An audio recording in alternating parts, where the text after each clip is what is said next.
going to go to our second part. All right, our first part again, the French style searing off product, everything stands alone. All right, this particular now, what we're going to do is go to the Italian side. And with the Italian side, think about it. What they do is they marry all of their products together. Think about tomato sauces. Think about ossobuco. Think about how they braise different things.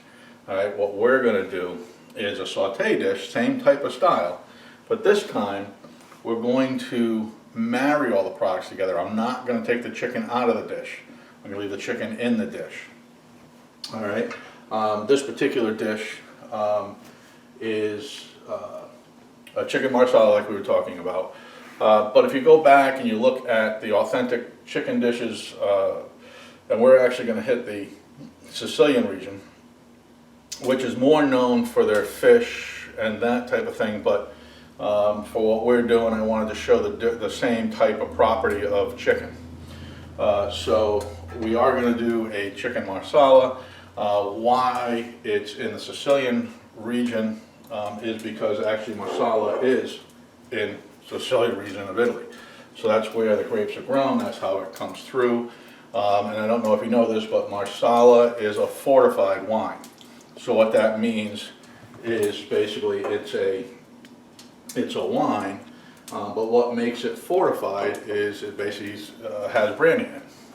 So what that does is it stops the fermentation process and makes it more, well, it makes it a marsala. Marsalas are the same. Marsalas, ports are also done in the same method. Madeira is done in the same method. So these are all fortified wines. So if you ever hear a fortified, that means that it basically has a brandy in it, which stops the fermentation. So that's what that is. I have my pan getting hot. And like I said, this time here we're going to stew everything together. So everything's going to marry. All the flavors are going to marry together.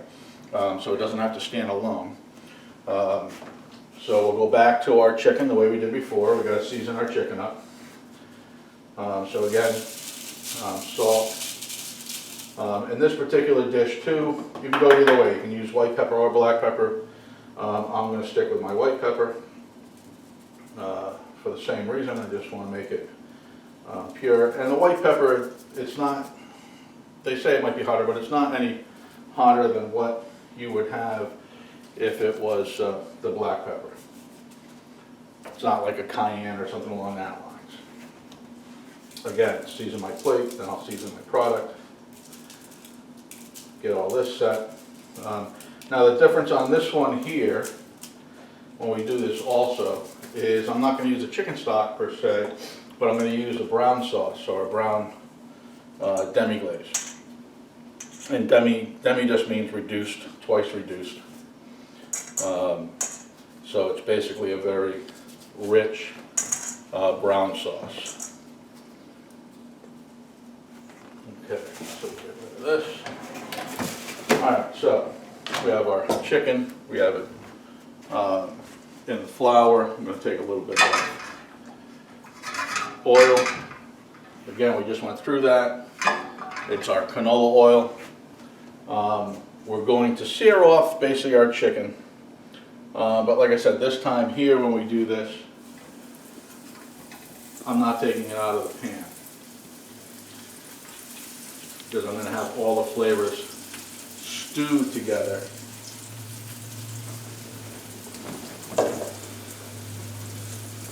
Instead of standalone. So same thing, we do want to get some color on it. So we'll let that cook, and I'll go through, while that's getting brown, we'll go through what we're going to do with the sauce. So again, we're going to sear this off. Then I'm going to basically put the chicken off to one side of the pan. Remember I talked about the pores before, like the pores of your skin. Alright, we're going to sear this off. The problem with what we don't want to do, alright, is hot pan, liquid in there, all of a sudden that steams up. What happens is when it steams up, it's going to get into the pores of the chicken. You don't want to do that. Think about it this way. Alright, why is prime meat tender? Alright, prime meat has a lot of fat content to it. When you cook that prime meat, the fat one, flavors the meat that's around, and also melts out. So what happens is you're having a tender piece of meat because you have holes in it.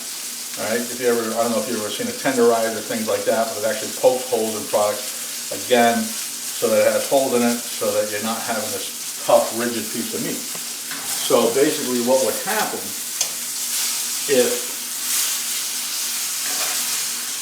if I let this sit, and I just pour my wine in and let all those vapors come up through, everything I'm trying to do here was trying to sear off the chicken itself.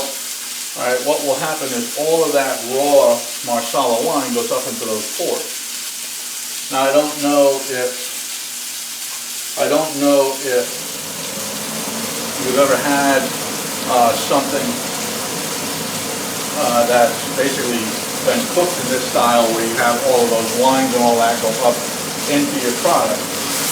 But like I said, the reason you're putting your wine in, the reason you flame things, the reason you reduce things, is to cook that wine, that alcohol out of the wine and just have that essence of the wine there. You want the flavor of the wine, you don't want the alcohol part.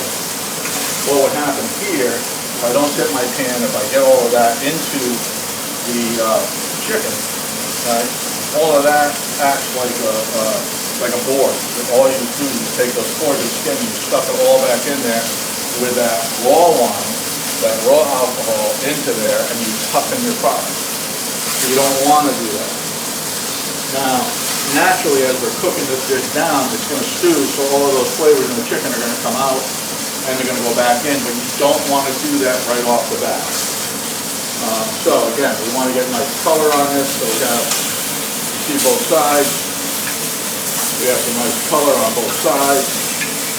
Alright, now, I did pretty good. I don't have a lot of oil left in there. I'm trying to get some of the oil down. What we can do, so I'm going to take a pinch of butter. I'm going to throw that in there. I'm going to take my shallots. I'm going to put my shallots in here. My aromatic. Saute that down a little bit.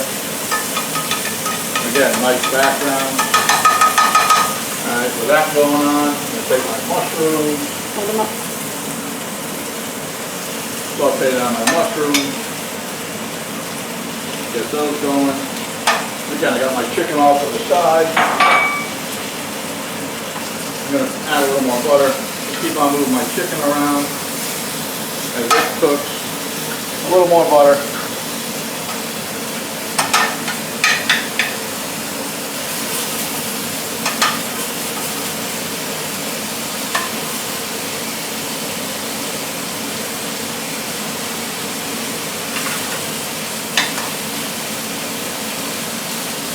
Sauteing down my mushrooms. I want the liquor of my mushrooms coming out.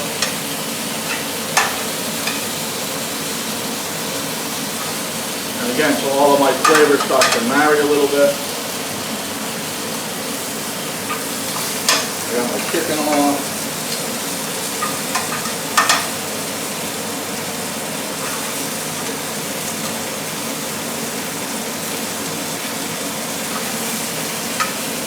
See my shallots in there. The worst flavor you're going to have, or the strongest flavor you're going to have, is burnt.